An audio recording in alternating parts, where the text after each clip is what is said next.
খুবই গুরুত্বপূর্ণ চারটি বাক্য আমি শেয়ার করব। এই চারটি বাক্য আমাদেরকে খুবই সাহায্য করবে ইংলিশটা বানানোর ক্ষেত্রে, সহজভাবে ইংলিশটা বলার ক্ষেত্রে। এখানে খুবই গুরুত্বপূর্ণ চারটি বাক্য রয়েছে। আজকের পর থেকে যখন কাউকে অনুরোধ করব, ইংলিশে করতে পারবো। যখন এরকম কথা বলো যে আমাকে বলা হয়েছে কাজটা করতে, আমাকে বলা হয়েছে সেখানে যেতে, সবাই বলতে পারবো তুমি কি কাজটা করেছো, তুমি কি সেখানে গিয়েছো, সবাই জিজ্ঞাসা করতে পারবো তোমার কি কোনো সমস্যা আছে, তোমার কি টাকা আছে, তোমার কি একটা বাড়ি আছে। এরকম শত শত কথা আজকের পর থেকে সবাই ইংলিশে বলতে পারবো যদি আমাদের এই চারটি বাক্য জানা থাকে। এখানে শুরুতে যে সেন্টেন্সটি রয়েছে, যখন কাউকে অনুরোধ করি যে আপনি কি দয়া করে আমাকে সাহায্য করতে পারবেন, অথবা আপনি কি দয়া করে দরজাটি খুলবেন, অথবা আপনি কি দয়া করে আমাকে বলবেন, সেই ক্ষেত্রে শুরুতে could you please, could you please, তারপর এখানে রয়েছে কি টেল, টেল মানে কি বলা। এখানে এটার পরিবর্তে যে কোনো ভার্বের শুধু প্রেজেন্ট রূপটা বসিয়ে দিব তাহলে হবে। যে কোনো ভার্বের প্রেজেন্ট রূপটা শুধু এখানে বসিয়ে দিব টেল এটাকে বাদ দিয়ে, তাহলে কিন্তু হয়ে যাবে could you tell me, could you please tell me, could you please tell me, আপনি কি দয়া করে আমাকে বলবেন।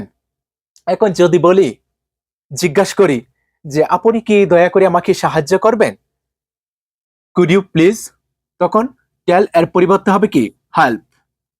আপনি কি দয়া করে আমাকে সাহায্য করবেন, could you please help me, could you please help me, আপনি কি আমাকে দয়া করে সাহায্য করবেন।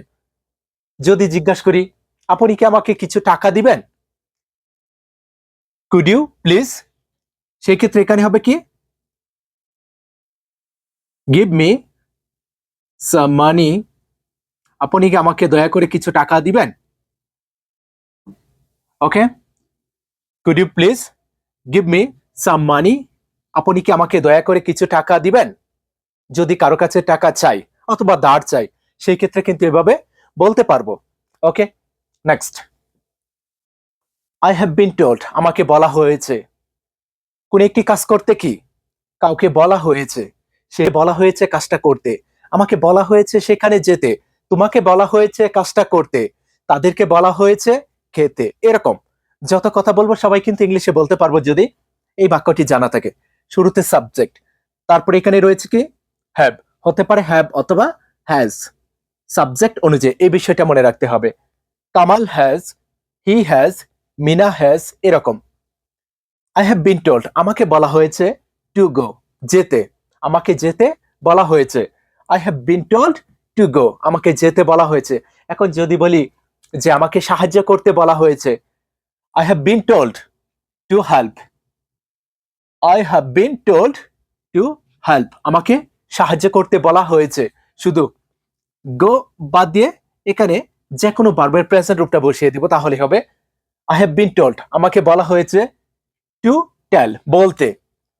I have been told to tell, আমাকে বলতে বলা হয়েছে। I have been told to give, আমাকে দিতে বলা হয়েছে। সবাই পারবো।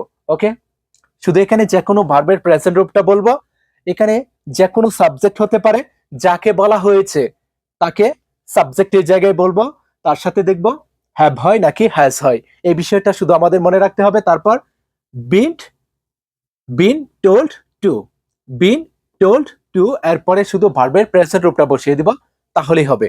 আর এখানে কুড ইউ প্লিজ এরপরে ভার্বের প্রেজেন্ট রূপটা বসিয়ে দিব তাহলে কিন্তু হয়ে যাবে। Clear? Next, do you have problem, do you have problem, তোমার কি সমস্যা আছে। কাউকে জিজ্ঞাসা করব যে তোমার কি বাড়ি আছে, তোমার কি টাকা আছে, তোমার কি কোন কিছু আছে, সেই ক্ষেত্রে do you have, do you have মানে তোমার কি আছে কোনো কিছু, যেটা জিজ্ঞাসা করব সেটা শুধু এখানে বসিয়ে দিব তাহলেই হবে। এখন যদি জিজ্ঞাসা করি তোমার কি কোনো সমস্যা আছে, do you have any problem, তোমার কি কোনো সমস্যা আছে, do you have any problem, অথবা তোমার কি কোনো সমস্যা আছে, do you have any problem, তোমার কি কোনো সমস্যা আছে। সবাই কিন্তু জিজ্ঞাসা করতে পারবো। যদি জিজ্ঞাসা করি যে তোমার কি টাকা আছে, ডু ইউ হ্যাভ মানি, তোমার কি টাকা আছে, ডু ইউ হ্যাভ মানি, তোমার কি একটা বাড়ি আছে, do you have a house, তোমার কি একটা বাড়ি আছে। সবাই কিন্তু জিজ্ঞাসা করতে পারবো শুধু প্রবলেম এর পরিবর্তে মানি, হাউস, মোবাইল, পেন যেটাই জিজ্ঞাসা করব সেটা শুধু এখানে বসিয়ে দিব, তাহলেই কিন্তু হয়ে যাবে। খুবই সহজ কিন্তু। Next, have you gone there? Have you gone there? তুমি কি সেখানে গিয়েছো? Have you gone there? তুমি কি সেখানে গিয়েছো? এখানে হ্যাভ অথবা হ্যাজ হতে পারে সাবজেক্ট অনুযায়ী। এই বিষয়টা আমাদের মনে রাখতে হবে। হ্যাজ হি গন দেয়ার? সে কি সেখানে গিয়েছে? Has Mina, has Kamal, has Tina, এরকম। Have you, have we, have I, have they, clear? Subject অনুযায়ী হ্যাভ অথবা হ্যাজ। তারপর এখানে রয়েছে কি গন। গো হলো কি প্রেজেন্ট রূপ, তার পাস্ট পার্টিসিপাল রূপটা হলো কি গন। এখানে যে কোনো ভার্বের 3 নং রূপটা বসিয়ে দিব, ফার্স্ট পার্টিসিপাল রূপটা শুধু এখানে বসিয়ে দিব, তাহলে কিন্তু হয়ে যাবে। Have you gone there? তুমি কি সেখানে গিয়েছো? যদি জিজ্ঞাসা করি তুমি কি এসেছো? Have you come? Have you come? তুমি কি এসেছো? তুমি কি তৈরি করেছো? Have you made? তুমি কি খেয়েছো? Have you eaten? Have you eaten? তুমি কি খেয়েছো? খুব সহজে কিন্তু জিজ্ঞাসা করতে পারবো। গনটা বাদ দিয়ে ইটেন বসিয়ে দিব এখানে, তাহলে হয়ে যাবে। Have you eaten? তুমি কি খেয়েছো? Has he eaten? সে কি খেয়েছে? হ্যাজ হি গন? সে কি গিয়েছে? সবাই পারবো। খুবই সহজ কিন্তু। এই 4টি বাক্য যদি ফলো করতে পারি, আশা করি আজকের পর থেকে এরকম শত শত বাক্য নিজেরাই